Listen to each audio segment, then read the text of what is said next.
Yo, Kaiju Wrecking Crew, it's your boy Spotted Menace, and this is what we have in store for you tonight.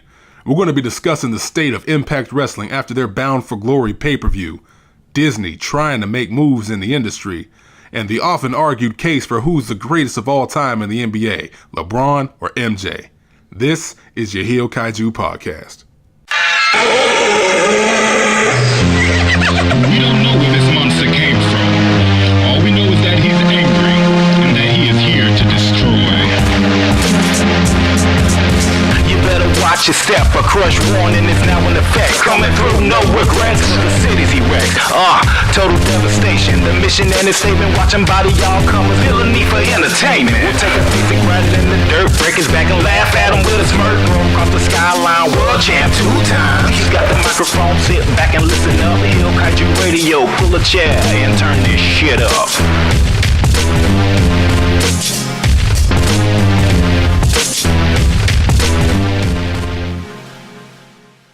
Yo, we got 10 episodes.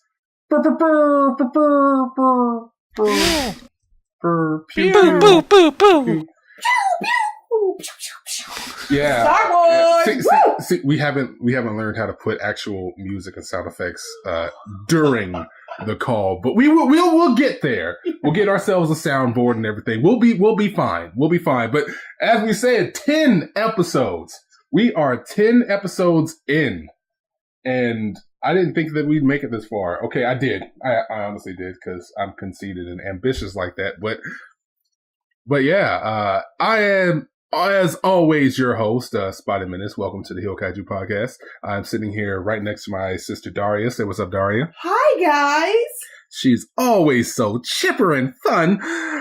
Then we have Danny, Danny M238. Say what's up, Danny. What? What's up? And our resident hero, King Dad. Yo, King Dad, say what's up. What's up? There we go. Just quick and to the point. This is our best intro yet. Yeah, we're getting better. We are getting better. Mm-hmm. 10 episodes in. How's everybody doing today? Can't complain. Feeling okay. Yeah. I know that you're happy because the Celtics got that win in. I was paying attention to you on Twitter. 12 straight. 12 straight wins. We'll get into our sports gushing in a minute. How you doing, KD? Doing all right. See, that's what I like to hear, because we are a family here at HEELKAIJU. We care about each other until somebody steps out of line and we need to beat them upside the head with like a bus or something. Yeah, well, you know how it goes. So let's get started. Let us get started. And let's get started on probably the most infuriating bit of wrestling I have ever watched in my life. Oh God. Oh boy. So this past weekend, it was this weekend, right, guys? Yeah. It was this past weekend. So back in the day, I used to be a major TNA fan. And when I say a major TNA fan, I mean I was watching it in my dorm room at the University of Tennessee on Fox Sports Net when, Samoa Joe and AJ Styles and Christopher Daniels and Kazarian and just a whole slew of talent was there as an alternative to WWE. And I loved it. I loved it so much because it was giving me my daily dose of wrestling that felt raw and gritty and real compared to what was happening to the slowly approaching PG era in WWE. I'm still somewhat a fan. Okay, I'm a spectator when it comes to it now, because I do continue to have it on my DVR. It's still set to record. I just haven't watched it in damn near a year and a half because they have been messing up lately. Yeah, Bound for Glory, I saw that. Yeah, but that was like pulling teeth. Like even before Bound for Glory, they've been having some issues. They've been hopping channels. They've been bleeding talent, bleeding money. Finally, Dixie Carter is gone, but there's a lot of legal issues. They're still finding it hard to pay their talents, and now they're paying fans $50 a pop just to watch live and fill the seats. They're paying seat fillers at Impact Wrestling right now. Yeah, but is it worth it? It's not. Well, that's not even a short-term gain. That's all loss. That is all loss right there. Like, you can't even get people to want to come to your show. And like when they were at Universal Studios, I believe it was pretty much wasn't it free for people? It was free. Attend? Yeah, it was free to park entrance. Yeah. Yeah. Wow. Man, and they were still struggling to fill seats. If you ever think that your job sucks, think, I could be getting paid to watch TNA right now. You'll feel a lot better about your job. Oh yeah, yeah. But getting to the crux of our discussion when it comes to TNA or Impact Wrestling or whatever you want to call it, as Matt Hardy's, my bad, I mix them up. As Matt Hardy's wife would say, "F the owl," when Anthem purchased them. But Impact Wrestling, they had Bound for Glory. Bound for Glory is their WrestleMania. It's their biggest show of the year. It's supposed to be the biggest and greatest spectacle.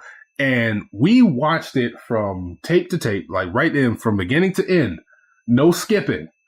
We sat down and we watched 3 hours, probably 3 hours plus, because we had to rewind a few things to be like, that didn't happen. Yeah. That didn't just happen. Yeah. Yeah. We watched 3 hours of Impact Wrestling's Bound for Glory, and it felt like a regular TNA taping. Yeah. This is supposed to be your WrestleMania, and it felt just like a regular TNA taping. I don't even know if it felt like that. I mean, the mics kept clipping. Oh, they God. kept watching their moves. Oh, God. Like, you could tell that they had to improvise just to make the move look legitimate, and it just didn't work. So on our first match, it's a 6-man match.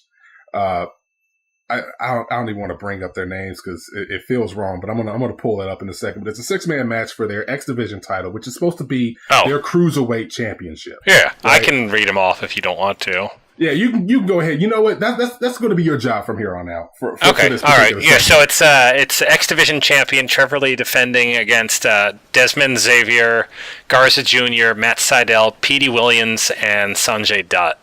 Now, guys, that is a lineup. If I'm correct here, they had that match, the Impact before Bound for Glory as well. Like they did the entire 6-man match on the Impact before Bound for Glory, and then they did it again on Bound for Glory. Why? Because what better way to get somebody excited for a match at your big pay-per-view than giving them that match before the pay-per-view? But it wasn't a good match. Well, here's the thing.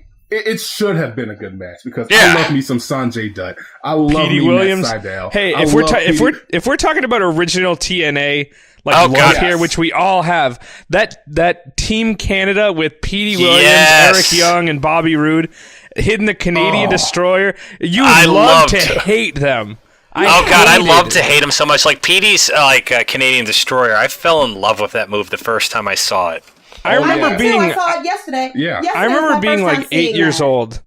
I was like 8 years old, and there was a match where Team Canada was banned. Like they were forced to break up, and I remember marking out.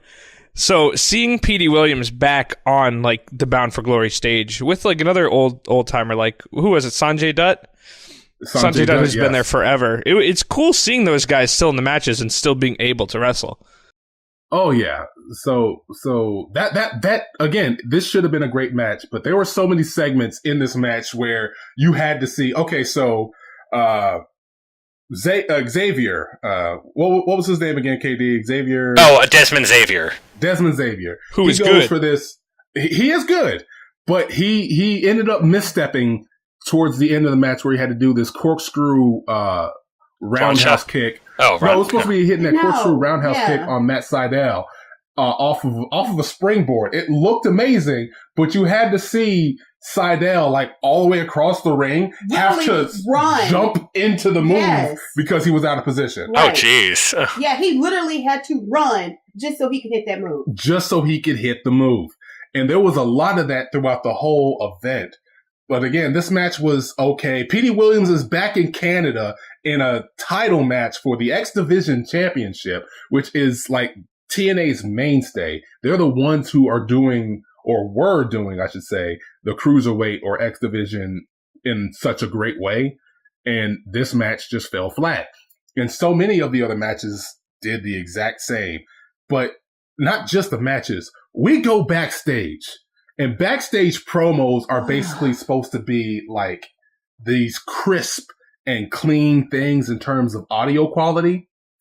No, that's not what you got. It sounded like you were in the corridor in front of the concession stands because you heard nothing but like conversation happening off screen. People walking, conversation, the mics kept clipping. Their mics were clipping bad. It was just like, they weren't even being loud. It was just clipping.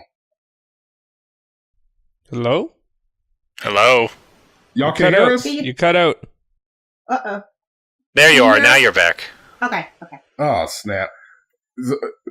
See, this is karma right here, because we were just talking about the bad mics. Yeah, you guys clipped out as you were talking about their mics. Oh my god! This is a wrestling god just saying, you know what? I'm gonna show y'all how it is trying to have a live show. Y'all ain't even live. By God, Jeff Jarrett is hacking our podcast, Michael.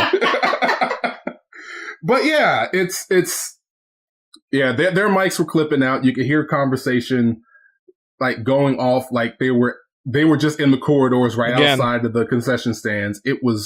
That was bad. There were some good things. And I spoke about it as they were happening during the original, while we were watching it in our Discord channel. They did do a few things right. Like, for instance, their promo packages, like the actual video packages. Yeah, those were good. They got me hyped. Like Team LAX versus OVE. I was so hyped for that match, and then the match fell flat. Yeah. It was a lot of that. It was a lot of hype with their promos. And then they actually get to the match, and you're just like, what the hell is this? I've seen NXT crowds at an NXT taping much more lively than the actual crowd for their WrestleMania. Oh, God. Like, one guy in the front row literally passed out and was like, you know what? Forget it. Yeah, everybody's standing. He sits down right in front. It was. Yeah. So what did I say? I said this was almost like somebody walking up to you, handing you a box that says iPhone X on it, and instead you got the Samsung. What did you say? A Samsung Galaxy Note from like 2012. It's still good. But it's not what you wanted. Right. It's not what you're supposed to get. Yeah. Oh, I thought that joke was going in another direction. Weren't the Galaxy Notes the ones that blew up? Not in 2012. Not in 2012. I think that was 2015. I thought you were going to say it's like you got this thing looks pretty nice, but then it's going to blow up right in your face.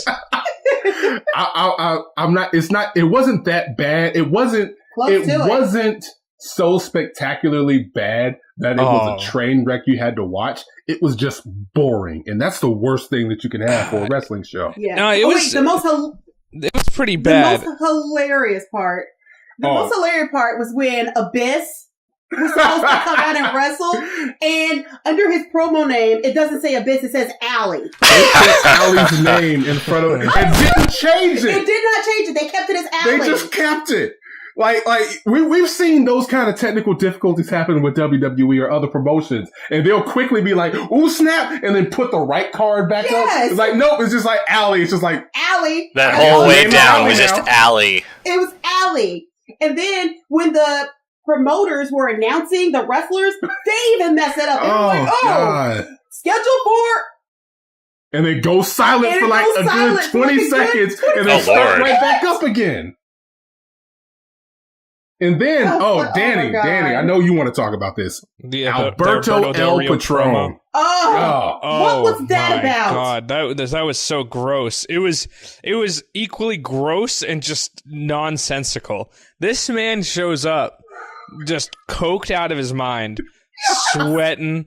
He starts rambling about how Impact stole his money and his belt because they thought that he beat his girlfriend, but he didn't.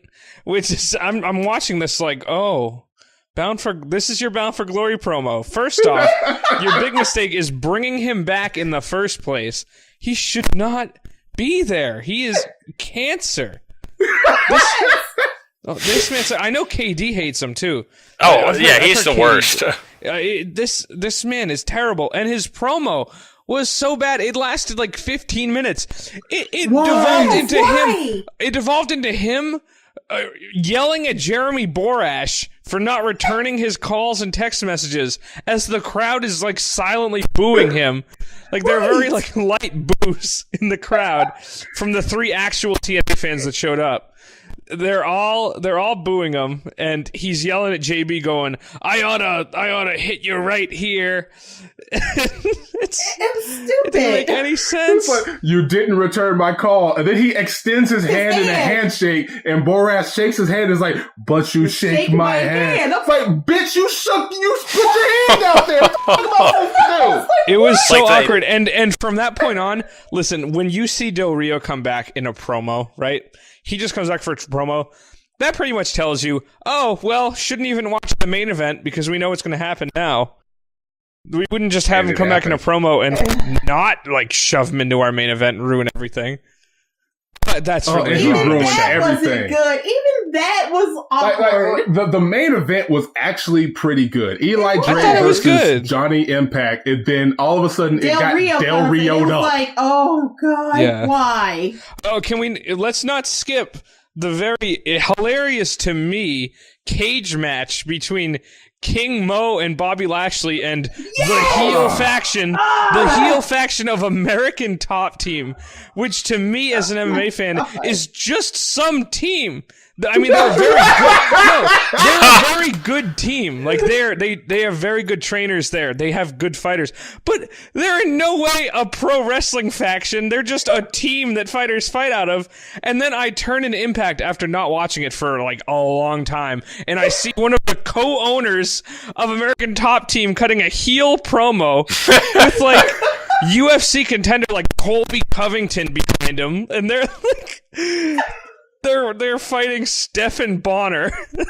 And, oh my god! As an MMA fan, it was one of the funniest things I'd ever seen. Really, like they had no business doing this because it's like, okay, so wrestling does wrestling well. Wrestling doesn't do MMA well, and then they tried so hard to shove it in there. It was like, hey, you had the announcers trying to call Mo and who was the other guy? Bonner. Stephen Bonner, Lashley, Bonner. Moose. Those are the four. It was Mo. Like, so Lashley and Moose get knocked down. You know how it usually happens in wrestling. They go down. They start sleeping and let the other 2 guys go do their thing. And they start shoot fighting, and it sounds so horrible as they're trying to call it. It's like, no, you guys are doing MMA bad. Yeah. They love doing MMA. TNA loves that. Like they're obsessed with like having like pro wrestling MMA matches. Dude, oh my god. The funniest part is that Dan, the co-owner of American Top Team, he legitimately can cut a good promo. I was actually impressed by his promo skills. Man. I thought he was... help me out here. Help me out. Because they cut a promo outside of the ring right before their cage match. Well, they've been cutting promos for like weeks leading up to it as well. Well, yeah, but like focusing on the ones they did at Bound for Glory. It's him and the rest of the Top Team, King Mo and Bobby Lashley. Glace and T-Bow. Yeah. My God. Bobby Lashley has been great in MMA. He's gotten so much better at wrestling. I would not say he's been great at MMA. Well, no, it's night and day compared to him, like when he was in WWE versus now. Yeah. Okay, so he's good enough that people will pay to watch him. He's credible now. He's credible. Let's say that. Yeah, as a wrestler, yeah. He's nothing in MMA.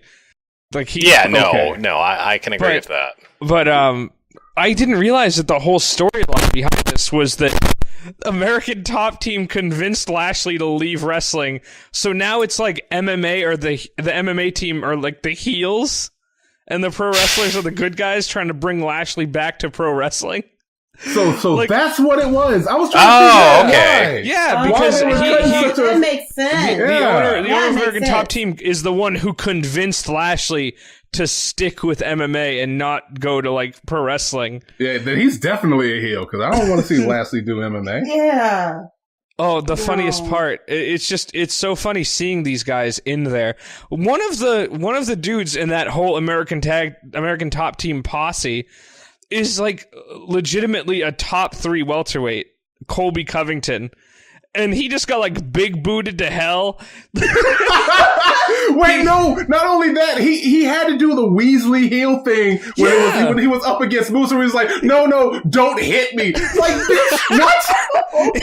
he attacked he like attacked Bonner from behind and helped them win the match. They were like, "Oh, Covington from behind." This man had like won his biggest fight last weekend. Then the next weekend, he's a huge part of TNA Bound for Glory.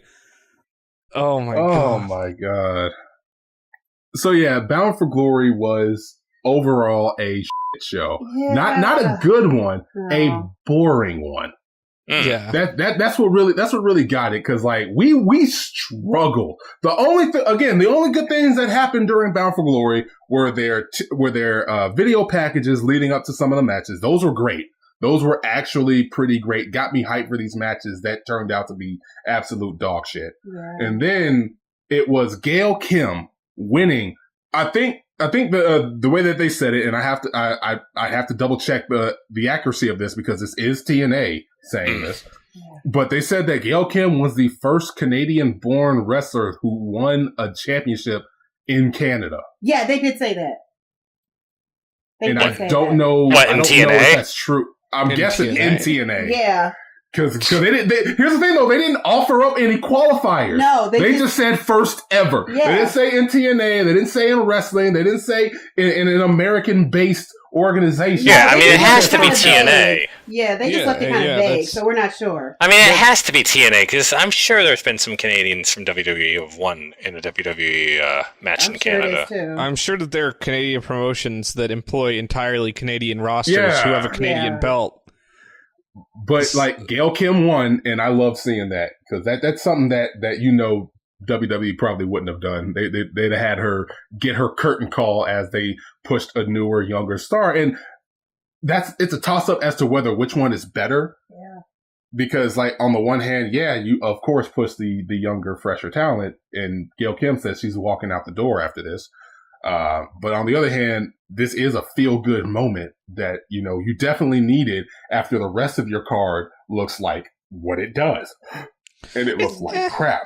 It's not like they have to plan for the long term anyway. They'll be bankrupt in like 2 months. We said this in 2013. Yeah, it's 2017. Yeah, they keep surviving. TNA will not die. Yeah. Oh God, no, they will not. Well, I mean, at least now that Dixie's gone, the purse strings might, the cash flow might dry up, and then that. I don't wish it to happen, but at the same time, From the time that we first heard that TNA was going under, and I started to bang that drum of how important it is to have other wrestling organizations to battle against WWE. In that time, we've had Lucha Underground, New Japan Pro Wrestling has crossed overseas into doing some major things. We've had smaller organizations like Progress, AAA has had their Triple Mania broadcast on Twitch with an American crew. Yeah. So, like, you have all of these potential organizations right to the point where now you have Impact basically dead in the water, just eating up their market share in a way where it's like, if you guys were gone, some of these other places, some of these other organizations will come in, take your place, and do it better. Yeah, I mean, there's no real competitor to the WWE. But for a while their Impact seemed to be like the pretty clear, at least for American fans, like if you watched two wrestling promotions, it was the WWE and then it was like TNA. Like that seemed to be. And just as time has gone on, like no, there can't be. It can't be TNA anymore. There's no way. It can't. There are several other promotions who are like taken that second spot. And none of them really have aspirations to challenge the WWE outside of like New Japan. And even that is like a huge like long shot. But I mean, just to have that like that number 2 in the United States role, I feel like it can't be Impact anymore. Right? No, it can't. It can't. It can't. Like they've like it seems like they've done it to themselves every time. It's like, you want to side with them and like, sympathize, but TNA gonna be TNA no matter what. It's like even like, they change their name. It's like they changed like, we're Impact Wrestling now. No, you're still freaking TNA. It's like that friend. TNA. It's like that friend of a friend who's like everyone's like, oh geez, this guy again, and it's like they like come at you and it's like, I'm sorry, I've changed. Everything's gonna be better, and then like a week later they're back to like like stealing cash from their mother's purse to get meth money, which is kind of what's been happening. Is struggling to play wrestlers. Like what the hell, man. I mean, I haven't heard anything about struggling to pay wrestlers again. That hasn't happened in a while now. Yeah, but like it's happened since Dixie's been gone. And Has it? I thought they had finally cleared it up. I have not heard it mentioned like in a long time now. Hey, if you listen to that Alberto Del Rio promo, he says they stole money from him. Yeah. Oh god, you stole money out of my wallet. That was such a sleazy promo. And here's the thing: he pretty much cut the Tommy Wiseau promo from the room. I did not hit her. I did not. Oh, hi, Mark. Oh, hi, Jimmy Borash. That's literally what happened, though. He was crapping all over TNA. Promo. That's what he did.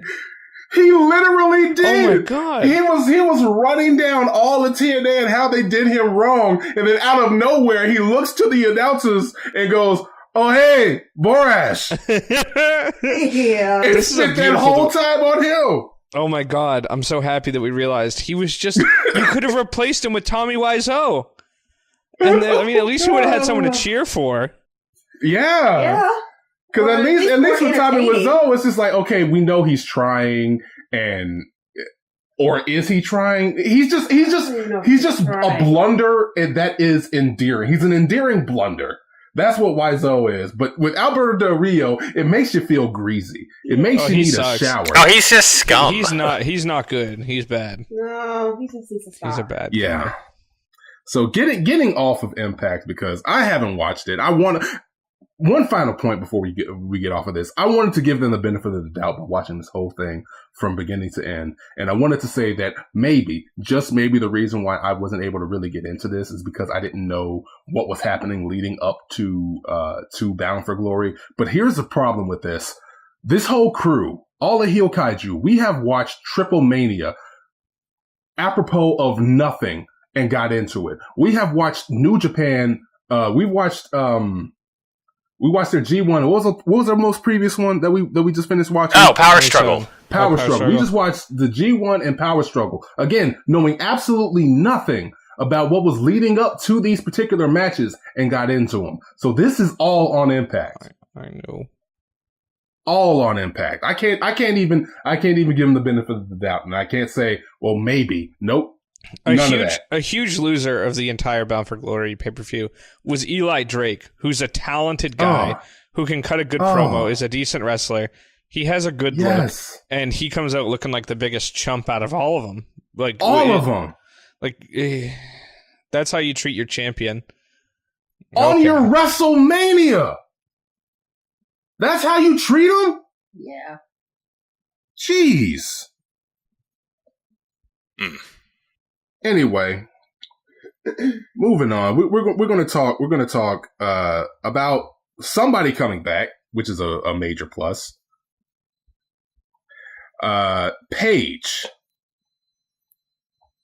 Yeah, see, I was gonna come and be all like, oh, it's mysterious. It's like, oh, she's a former Divas champ. No, just Paige. Paige, because we've been hoping for this for the past, I want to say, few weeks, right? I've been looking for this for the past few weeks, and it's been pushed back, and now we're getting almost confirmation. It's still rumors, but pretty much confirmation that tomorrow, or when y'all get a chance to hear this, most likely tonight at Monday Night Raw, she is going to make her return. And honestly, I'm glad, but at the same time, I think they missed so many opportunities trying to deal with whatever legal and injury struggles that she's been having over the past 15 months. It's kind of hard to say who would. Who would we like to see her go up against when she comes back? She's got a lot of people. A lot of people that she can go up against. But like a lot of that momentum that she would have benefited from with the rest of the women, coming to their own on the main roster as they did, is gone. And she's basically starting from square one. It's like, it's only been like a year and some change that she's been gone. But at the same time, a lot has happened in that time. And it's happened so independent of your existence on the roster that you're going to have to struggle to try to find where your niche is. Yeah. But Paige making her comeback, thank God, because I've missed the hell out of her. I did too. I liked Paige. Yeah, I know that she was one of your favorites. Oh yeah. But we're going to throw this back to y'all real quick. With Paige returning, who would you like to see her face? I mean, Asuka's the obvious answer. That was my question. It's like, huh? I mean, I can't really say at this point. She's been gone for so long. Yeah. Like, have her start off by facing someone who isn't one of the top girls, but is kind of like mid-tier. I would have said Emma, but Emma's gone. Yeah, Emma would have been a good choice, if they didn't fire her. At one point, I would have said Alicia Fox, but Alicia Fox is already doing her Survivor Series thing. Yeah, so no. Yeah, Emma would have been perfect enhancement talent for her, especially after losing in a really good match to Asuka, and now she's gone. So you don't really have much of a mid-tier. Everybody is like so clustered together towards the top that it's like anybody could be a champion. Yeah. I mean, aside from, Alicia Fox. Yeah. But still, she's moved her way up there as well. Yeah, she kind of has. So it's still kind of like, So, like, yeah, we're right at the point where it's like you miss so many opportunities trying to deal with what you were going through. And a lot of it wasn't her fault. Some of it was. So really, my thing is, like, where is she standing now with this? Because we already have our powerhouse in Asuka, which is kind of what her role, what Paige's role was, where she would beat people down and put you in the Paige tap out, which I completely forgot was a move in a year. I'm like, oh yeah, she did have a submission move, and it did look kind of pretty badass. Yeah. Mm-hmm. But now, like, who are you going to feed to her that won't hurt their standing now? It's that now she has the anchor tied to her ankle, and it's starting to drag her down, and she needs to really fight to try to tread water. Yeah. In the WWE. Yeah, it's really just a tough call. It's really just a tough call. I mean, Dana Brooke. Well, yeah. Yeah, Dana would work. Yeah, Dana would work. Because we don't really see too much of Dana, so she kind of would work. But like at the same time, it's like, wow, Dana Brooke would work, but Dana Brooke has been there consistently in her absence. So but that's then we do have to think about it again. Like, we haven't really seen too much of her. I know she's supposed to be with the Titus brand. We don't even know where that's going. That hurts that if they ever try to do that. Exactly. So y'all sound like y'all are like hurt seals on the dock. But yeah, I don't know what they're gonna do with Paige. I'm just excited to see her, but at the same time, I'm also being a realist in what they could do with her storyline wise. I mean, they're gonna have her make a somewhat big entrance because she's still a star. People will still be really excited to see her. She's more over still probably than most of the women on the roster. Yeah, and if you give her time, she'll probably be just like as over as any of them. And hopefully, like, I don't know, since the whole thing with Alberto seems to be off, maybe she's learned something. Yeah, because there's also that rumor that she was seen or heard somewhere at a cafe or something saying that this is why I'm single.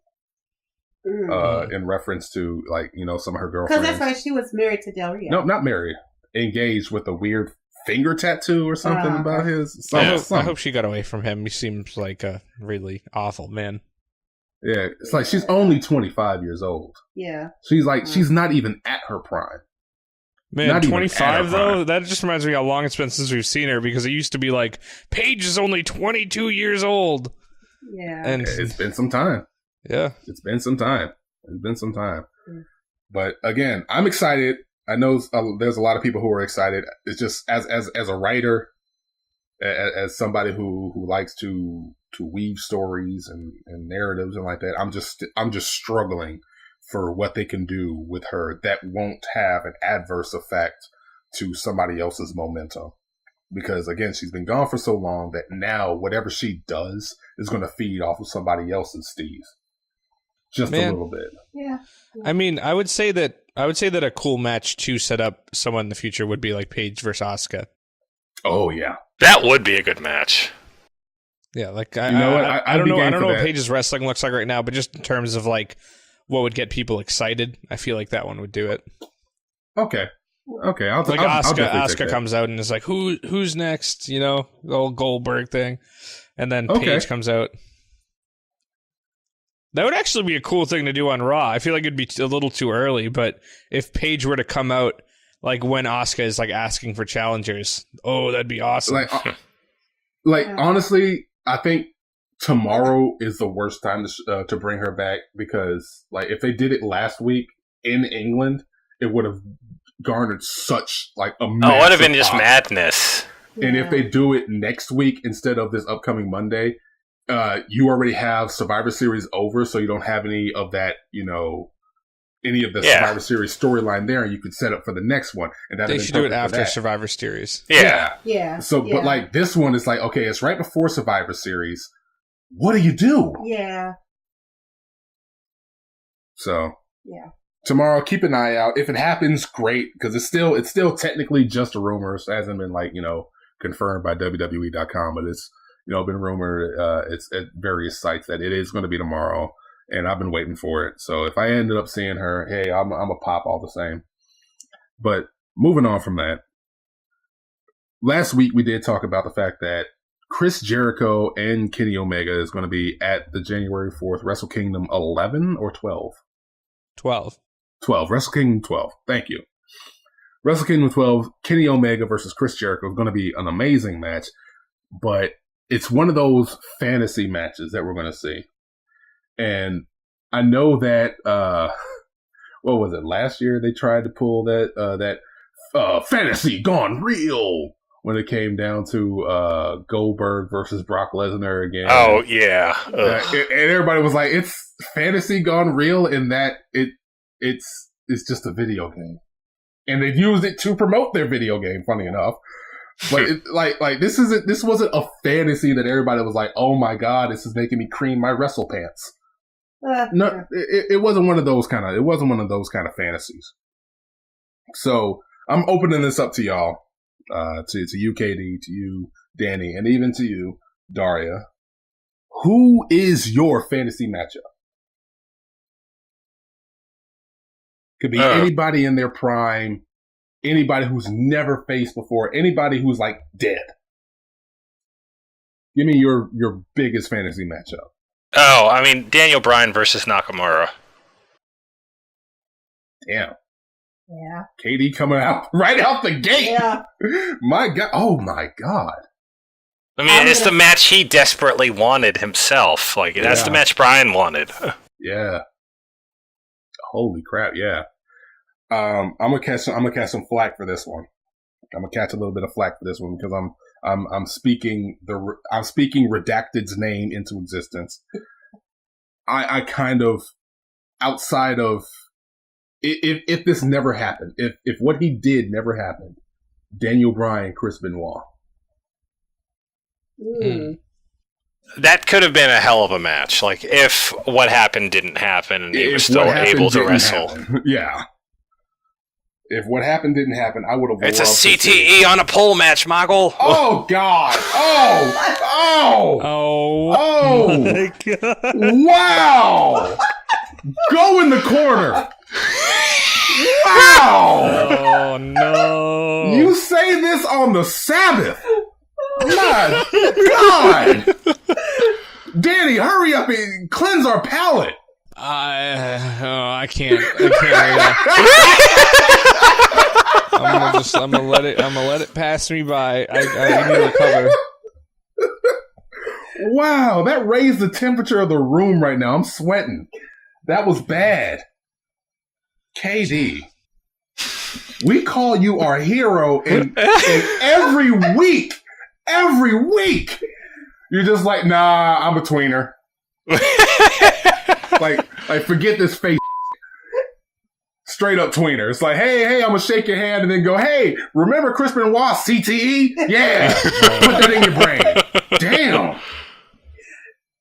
To be fair, that was probably only like the 12th worst Chris Benoit joke he had. That is like the 12th worst thing that he's ever said in any of our calls. Yeah.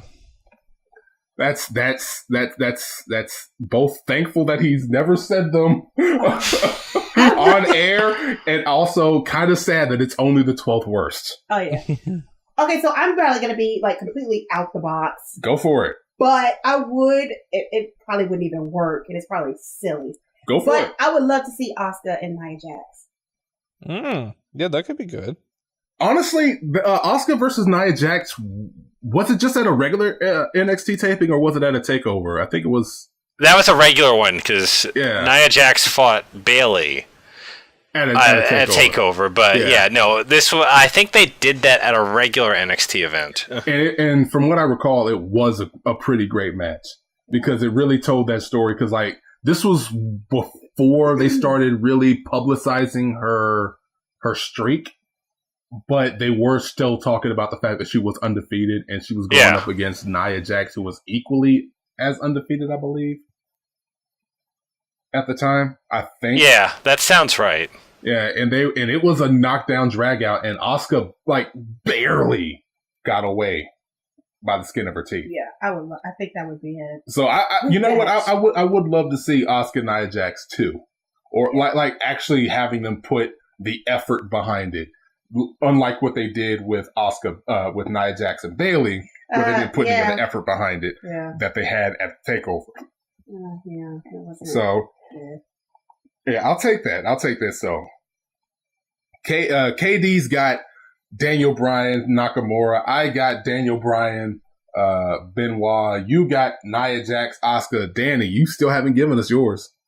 Man, I'm thinking about it, and I don't think I have a single match, but I would have loved to see like prime Rey Mysterio facing a lot of the like young cruiserweights and like juniors of today.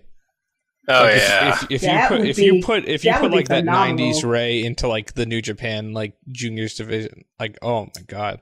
Oh god, him versus Ricochet would have been just madness.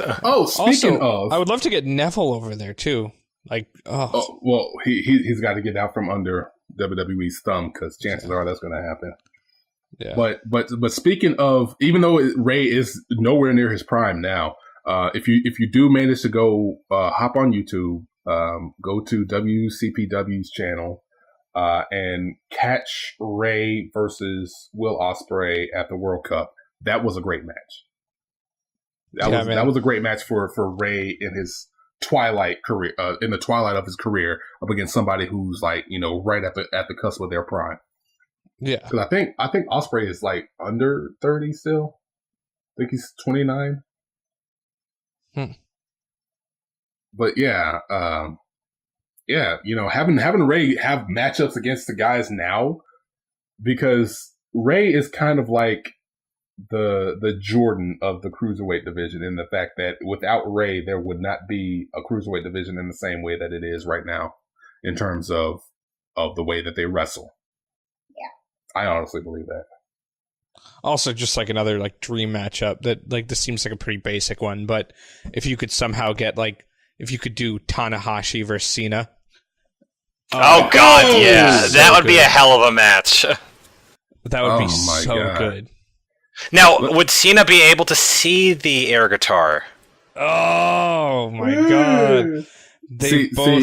I get angry at KD for the bad joke, and then he comes right back with the dad joke. And it's like, okay, this is why we still have you here. This is why we still call you the hero. After you give us such horribleness, it's like, I'm gonna give you the dead baby joke, and then all of a sudden it's like, two cups walk into a bar. was like, damn, pick a lane, KD. God damn. KD drives in the middle of the road, man. He drives right on the divider. He's swerving. He's swerving, Maggle.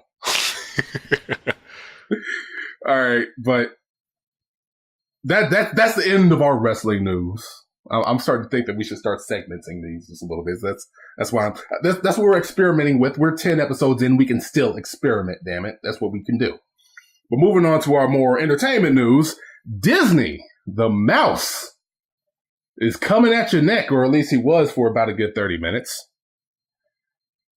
He was in talks or rumors or however you want to call it of purchasing Fox, and for a good short amount of time on that day that the news broke that he would a cup of coffee, yeah, that they were potentially purchasing Fox. You had both elation and despair just dripping over social media.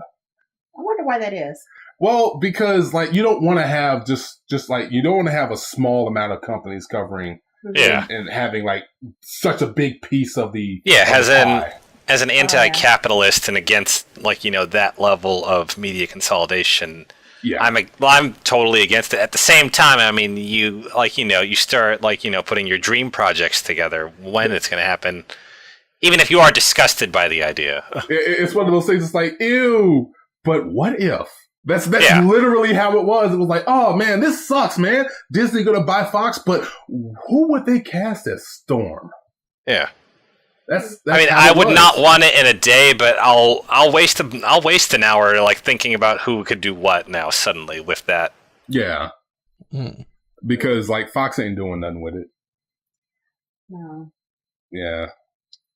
And we saw what happens when Marvel gets one of their properties back in Spider-Man. It comes out with a pretty damn good movie. Yeah. So like people were wondering the same thing. It's like with Spider-Man being basically the poster child of what would happen when Marvel gets their properties back under one house in terms of producing content. Like, what would happen if Disney did get a hold of the X-Men name and we didn't have to keep calling mutants miracles or bull crap like that? Yeah. I don't care about any of that. All I wanted was damn Fantastic Four and Doctor Doom back. That's all I want. Oh, man. It's like, I'm sick of mutants. I've been sick of mutants for, a decade and a half now. I want Fantastic, like a right Fantastic Four. So you don't want the Fantastic Four that I don't want the Fantastic Four. I don't want the Fan Four Stick. I don't want any of that garbage. I want the Fantastic Four. I want Doctor Doom screaming Richards. I need that. Oh my god. I want that. I want Doctor Doom's plotting and scheming and just being the evil, monologuing asshole that he is. And not being a hipster hacker. Oh, God, no. No. He was in the last movie. No, he needs to be the demented dictator who has a bunch of doom bots and all that shit. And just, he wants to be God. That's his goal in life. You know what? Yeah, okay. I would want to see what they do with it because we've had... How many Fantastic Four movies have we had in the past 2 decades? 3. And none of them were any... Well, 2 of them were decent-ish, and one of them was hot garbage that I will never see in my life. Yeah, it was kind of bad. It was kind of bad. It was not even worth my time. I was like, I don't need to see this to know I won't like it. Honestly, like when I started seeing it, and I'm going like, man, I really kind of want this to be good because I love Michael B. Jordan, and that's the only that was the only potential saving grace for it. But even they fucked that up. No, I mean, people got all huffy with the fact that I was like, I don't care if he is, it's going to be awful still. And they were like, how dare you say that? He's Michael B. Jordan. It's like, it doesn't matter. It's going to be awful. It was bad. It's one of those things where it's like, nobody could have saved this. Like, even the whole horrible racism thing that some nerds decided to pull. And it's like, it wasn't that with me. It was never that. It was like, this is going to be a bad movie because it's going to be a bad movie. Right. It's not racist. I don't care that who they cast for what. It's going to be garbage. It happens. Yeah, it was a bad story. It was a bad script. It was bad production. It was diversity bad doesn't everything. make things good. That's the thing. It's like you still Man. need a good script to make things good. Yeah. Yeah, it was bad.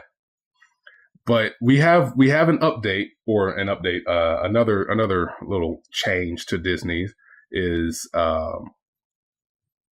they're trying to run out their streaming service, which again is one of those things where it's like it makes you feel icky because you don't want to have like 85,000 different independent streaming services. We already got Hulu, Netflix. Yeah, you don't want to have. I already one for subscribe to CBS. enough wrestling services. I don't need something Same else. here. It's like we got Ring of Honor, we got WWE. Ring of Honor has their own streaming service coming. I forgot. So we got like so many damn streaming services, right? Yeah. And Disney wants to come up with it, but they also want to undercut in terms of price Netflix and Hulu by giving you something different. Now, Which I do like. Yeah, that is a good thing. It is. But the only thing that I really want out of Disney is like, okay, if you have the full catalog of all of your movies and all of your shows and all of your TV movies, you give me all of that, then okay. I'll consider it with you. Yeah. Yeah. That's just my thing. Like, are you going to give me everything of Disney or just segmented things? Yeah. Because the problem with Netflix and Hulu is not so much their fault as it is like with publishing companies. Yeah. Wanting to have a greater control of it for the same reason why Disney wants to have their own streaming service. A lot of them are thinking about trying to get into their own, so they don't always give Netflix everything that they only give the consumer wants. And that's kind of the problem that we have right there is just that. It's like, are you going to give us everything that we want, or is it going to be one of those tiered things where it's like, hey, you could pay $5.99 and get all of our base stuff, or you could pay $9.99 and get it all without ads? Like, what is that going to be? Right. That's what Hulu's done. And again, it's one of those things where it's not exactly Hulu's fault. It's just the nature of how the business is when it comes to streaming, because it's still a new service. Yeah. It's still a new thing. So like, how do you monetize streaming content without putting all of the onus on the fans? Yeah. But I guess we'll see. Yeah, we'll see. We'll definitely see for that. So give me your Disney movie that you want to see on their potential streaming service, Katie. Oh, jeez.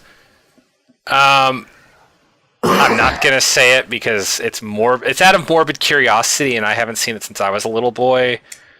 Song of the South, ain't it?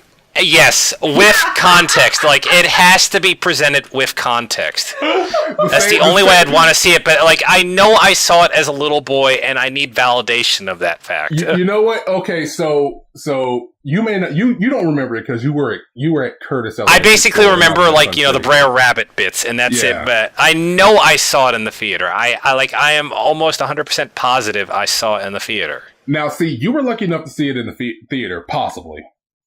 Yeah, I was like 5 or 6. They showed it to us while I was in school at class. Wow. I didn't know they put it out on VHS ever. I was in Louisiana. Oh, yeah. You remember that? Because they sent like permission slips. They sent permission slips. Yeah. Wow. Because I don't think it was VHS. I don't remember everything about it. Beta. Like, they actually got the reel, and they were like, we're showing this to you so you remember. Yeah, it was something like that. It was Louisiana. We were at 2 separate elementary schools, but I remember giving the permission slip to my folks, and they were like, "Wow, hell?" Yeah, it was during Black History Month. Yeah, that's what also made it kind of weird. Yeah, they wanted to show it. Like I was like, okay. So we ended up having that. So. Yeah, song of this. It's also kind of funny that I knew that's what he was saying because he had to give that preamble about it. It's like I want to see it, but with context, and I don't want to feel guilty when I say this. It's like I know what you're about to say. I mean, it was actually pretty decent. I love the Brer Rabbit. I liked it. Everything else. I mean, they showed the Brer Rabbit bits like for years afterwards. Like even if they refused to show the full movie. Now, I mean, hell, they still use Zippity Doodah, and they still have them at Splash Mountain. Yeah, so, yeah. Now, what Warner Brothers does with some of their old racist cartoons is they actually put that little disclaimer up. Yeah, there. they have that big do the same disclaimer thing. message, and they're like, things were different back then, and that's how it was. If you you have concerns, go ahead and skip past this. Yeah.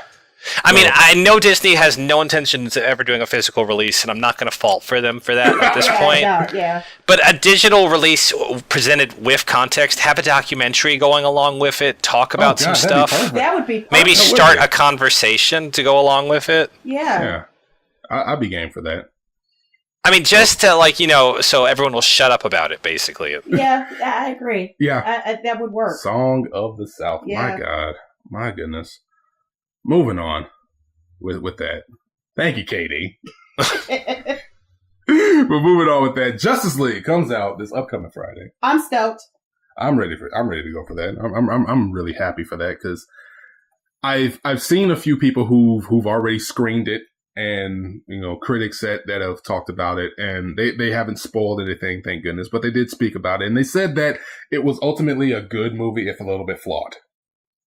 And they said some of the flaws were Cyborg, some of the flaws were the villain, and you can't really put it all on the villain or all on one character, because even during the Marvel movies, there was always like this one villain. They've been told that the trope is that Marvel does bad villains, and like there've been movies with like a bad character in there, but it hasn't really bogged it down to the point where it's a bad movie.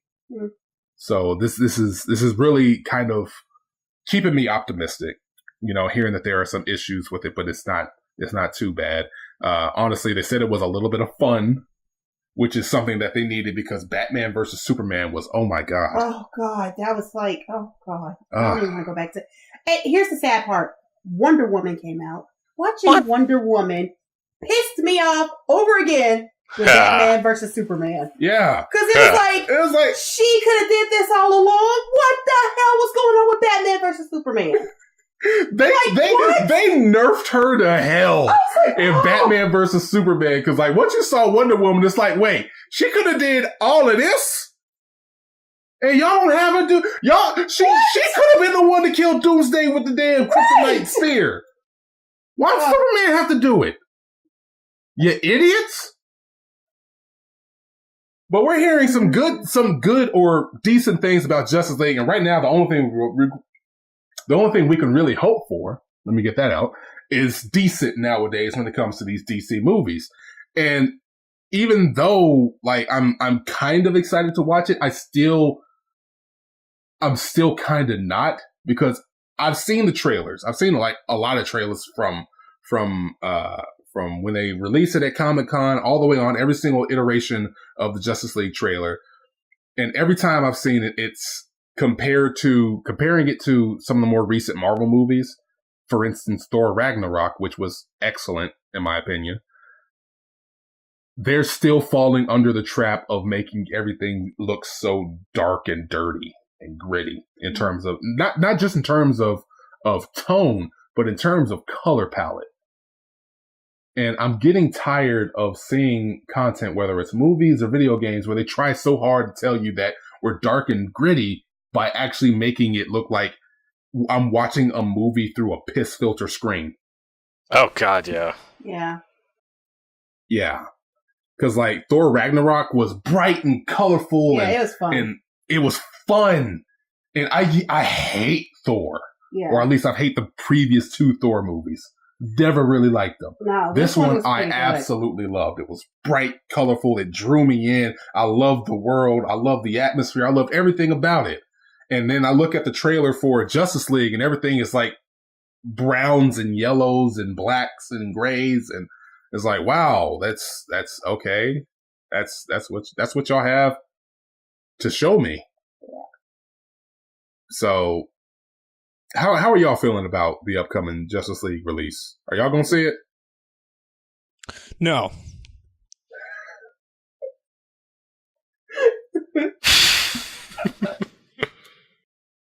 You can expand on that, Daniel? Just straight up, no. No. It just from what I remember, I think Danny doesn't actually like the whole superhero thing. I'm not a fan of it in general, and I also watched Batman vs Superman. So you poor thing. I'm not gonna watch Justice League.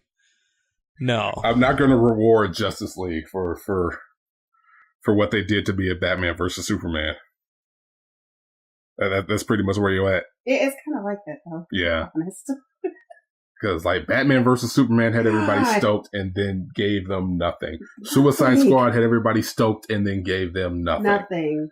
And like I'm not super stoked for this. It's just like, but it's kind of one of those things where it's like, okay, I'm actually hearing good things, so maybe it's a thing that we can do. Well, and the enjoy. reason I'm stoked is because it's like maybe it's a redeeming from Batman versus Superman and Suicide Squad. I'm hoping. I don't think they've done enough to warrant us, because like Wonder Woman was great. Wonder Woman was, and like compared to the other ones, it was far more colorful. Even though it was during wartime, it still had a nice amount of color contrasting. Yeah. So it was enjoyable to actually watch and experience. But I don't think they've done nearly enough in terms of actually providing us with an apology for the pox that they put upon us with Suicide Squad and Batman vs Superman. Yeah. Those movies were that bad. Yeah. I can't.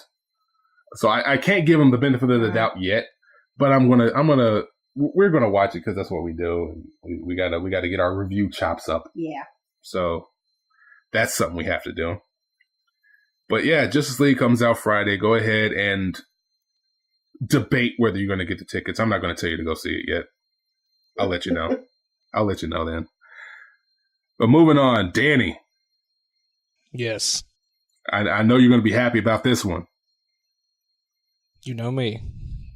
So, in our sports news, there's a video circulating.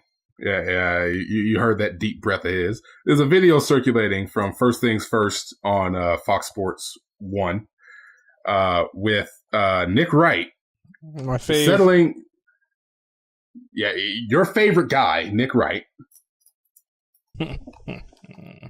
Your guy, Nick Wright, giving us the argument to end all arguments when it comes to Michael Jordan versus LeBron James. Now, this has been in contention ever since LeBron James been in the NBA. Since the very day he's been drafted, because he's had ungodly talent and ungodly athleticism, and everybody was calling him better than Jordan. And there was always going to be something there, some metric that would be in the way of making that argument. But over in the past week, LeBron has officially played as many games as Michael Jordan in the NBA. So now we finally have a 1-to-1 comparison of what they've done in the NBA. And he basically provides an argument. We'll link that in our description so you can see it yourselves, because we don't feel like playing the whole minute of argument. But like in 79 seconds, he ends up giving us the argument about why LeBron is better than Michael Jordan, providing shooting percentages, providing win shares, providing pretty much every metric you can think of where LeBron is better than Michael Jordan. Do you agree, Danny? Yeah, LeBron is the best player of all time. I hate to agree with Nick Wright because that guy sucks. And he is absolutely the biggest LeBron lover ever, to like an annoying degree. Like it makes me not want to like LeBron. Nick Wrong. Yeah. Trying to get back in our good graces, KD. I see you. But yeah, I mean, it's hard because I wasn't really alive to watch Jordan. But I know that I've never seen anybody play the game like LeBron James. That man is just... I can't even believe that he's real. I mean, the teams that this man has dragged to success are...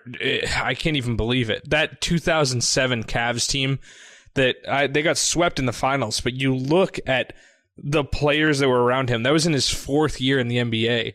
The next best player on that team was who? Like, who? Mookie was it Mo Williams? Yeah, Mo Williams. Mo Williams was an all-star. Mo Williams is terrible. He became an all-star next to LeBron. LeBron in 2015, when he played the Warriors, he lost both Kevin Love and Kyrie Irving, and he managed to win 2 games off of one of the best teams of all time in the finals. LeBron James in 2016, the greatest comeback in basketball history, down 3-1 to a record-breaking team. I mean, it was just amazing. At that moment, I realized that I don't think there's ever been anyone better at basketball than LeBron. He is just one, like, when you're looking at like physical specimens that have played in the NBA, LeBron has got to be like the top of the list. I mean, have you ever seen anyone that big move that quick? No, it's honestly he's haven't. a damn truck. And Jordan, in his own right, was like he's an athletic freak as well. But I'm just saying, like, LeBron is like 6'8", 6'9", like 250 pounds, jacked, and he's beating like little point guards down the court. So my argument, I can only really base it on like games that I've watched Jordan play and the stats. And the stats tell you that outside of just rings won, which I think when both men have won multiple rings, it doesn't matter as much.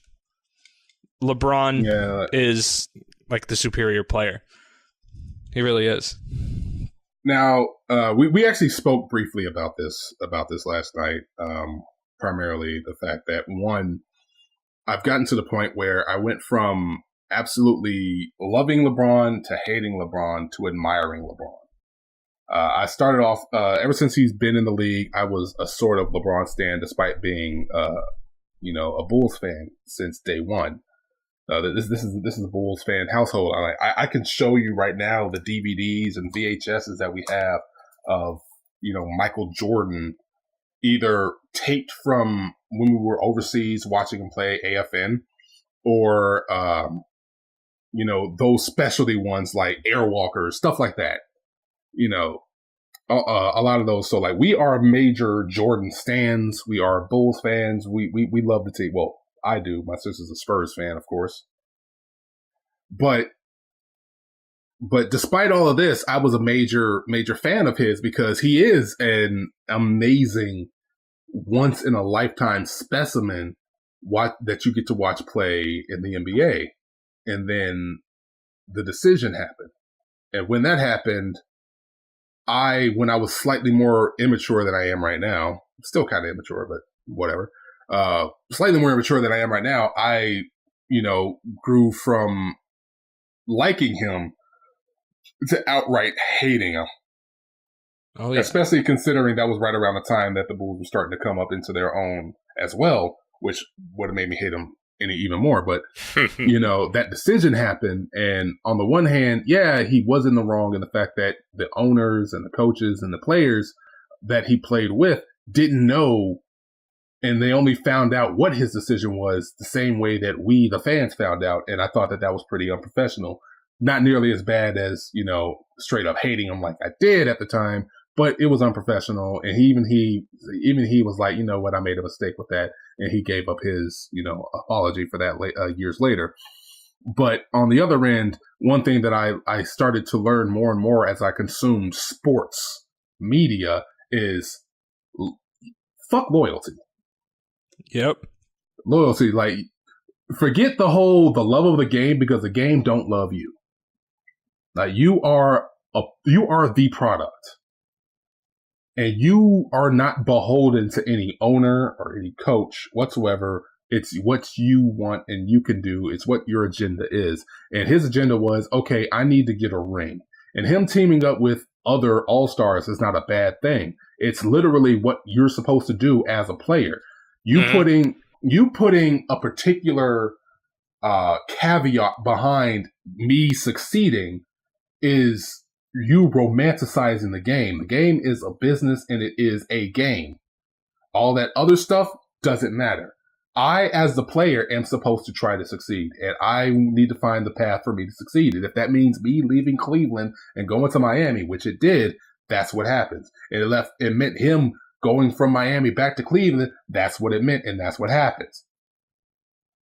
So I've grown to appreciate that sort of mindset when it comes to the players, because we grew up with the whole, love of the game. I was an athlete. you had to love the game.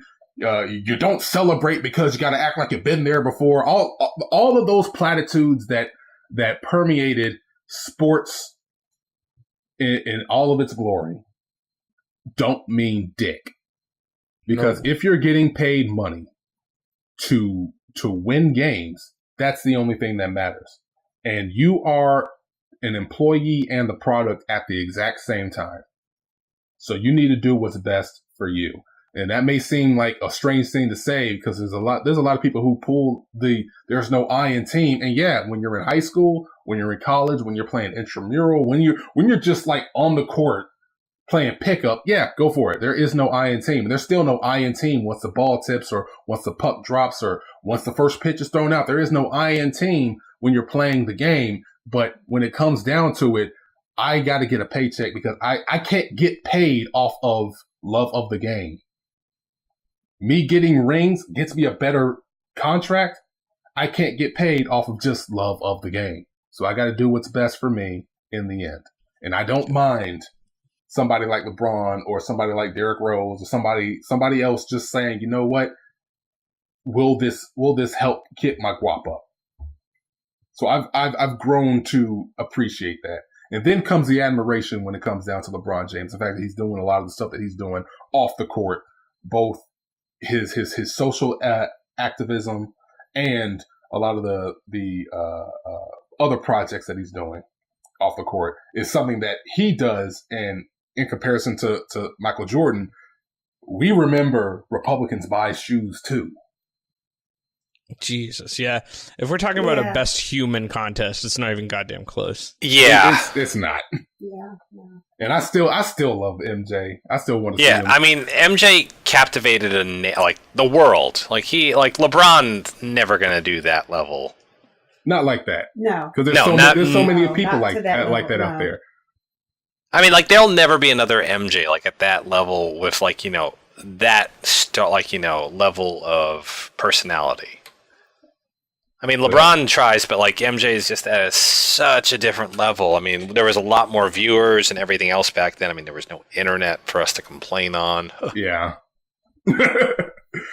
Yeah, that's also true. Yeah, that's also true. But statistically, I mean, Oh, sorry. Go ahead. No, go ahead. No, I was gonna say MJ had basically a team of stars around him. Scottie Pippen, Rodman before he went crazy. Oh yeah. Anyone else who was on the Bulls who I've completely forgotten. Let's be clear here. MJ had much better talent around him for the majority of his career than LeBron. I mean, he got 5 rings in the same, on the same team. 6. 6. And LeBron had to go, dance around to get. Has he gotten one? He's gotten. LeBron has 2. LeBron has 3. LeBron has 3 rings. 3.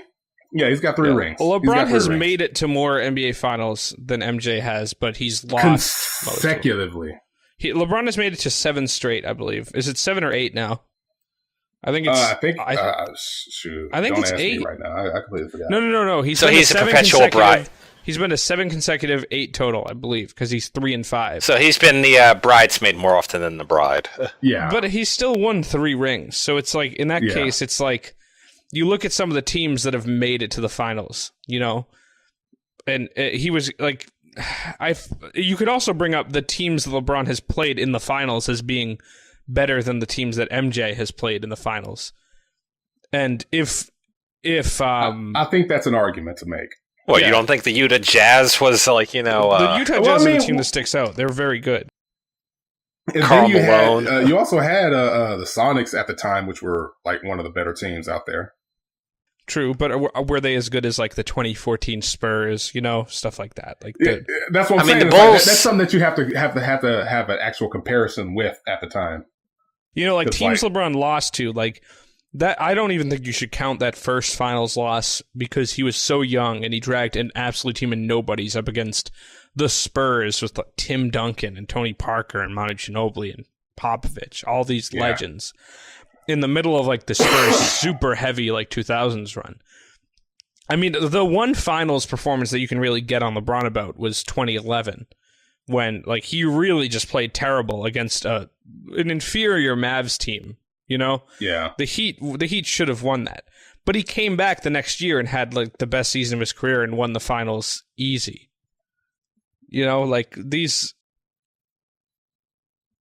teams, like these teams that he's played against, he was either in like a really weird situation, or most of the time, like he like played out of his mind in a loss. Like LeBron has played well enough in these final series to have 6 rings, probably. You know, he's like outrageous. So yeah, I think the consensus right now is just like LeBron is better than MJ, and I say that not even begrudgingly anymore. I used to say it begrudgingly, but like no, he's just officially better than MJ. MJ has been like he's become a myth almost, because now when people talk about MJ, it was as if MJ was like the perfect player. Like when LeBron misses a final shot, it's like MJ would have hit that, as if MJ never missed a game-winning shot. You know, right? Yeah. I mean, LeBron is definitely under a more critical microscope than MJ ever was. Well, I think that's because of MJ. Like without the existence of MJ, there would. I mean, there was also like a lot of hard feel. I mean, like God dang, I feel like those early years, the decision, and nonsense like that. People still hold grudges for stuff like that, and like the way he just decided to dump on Cleveland in his career when he was promised like a ton of money and a championship in Miami. Yeah. I mean, so he didn't do himself any favors or like I mean, he's like basically coming out like as being only in it for himself and not being like loyal to anybody. Well, but you have to remember that the reason he left Cleveland was because they had not provided him with like anything on that team that could have like led him to win a title. Like LeBron at that point had been the best player in the league for years. He should have had a team around him. Really, he should have. I mean, Cleveland needed to get their act together, and they really should have. But like at the same time, go ahead. I was saying, I'll never forget when he was asking for like a star to play with, and the Cavs went out and got him Antoine Jameson. Yeah, because I think he was lobbying hard for like Carmelo Anthony at the time. Yeah. Yeah. No, but like it just like felt like a level of egotism involved when like he went on ESPN, did the decision, and we had to sit around for 2 hours to find out where he's going. He's super. And it was like, I mean, that just seemed like so petty, and it was like it seemed like and then he like came back to Cleveland as some sort of messiah. Yeah, remember when he did an interview once where they were asking him about all the hate he was getting, and he pretty much implied like, yeah, but tomorrow I'll still be in the NBA, and they all have to go back to their sad lives. Oh, God, I remember that. Oh, my God, I remember that. It was an all-time low moment for LeBron. Like, so he's a petty fellow. Hated. Yeah, and then like he won, and everyone like kind of like started to like come back around on the LeBron train, and nowadays I would say LeBron is pretty much like a loved player in the NBA. Like he is like a face in the era of like the heel Warriors. Yeah. Yeah, because like right now, I mean, as long as he's not playing against your team, you're like, yeah. Honestly, if you win a title, everybody changes their mind about you. Like if you go out there and you actually win a title, everybody cools down. I mean, I don't think it's happened yet for KD. I think it eventually will. People will cool down on their KD hate. KD has. No, that's not happening. My God, KD had like the worst offseason from a champion I've ever seen. Oh. But yeah, we'll throw y'all the link so y'all can see the video yourselves and come up with your own opinion as to whether or not LeBron is better than MJ. But with that being said, we're kind of going a little bit over time. I'm noticing just un poquito.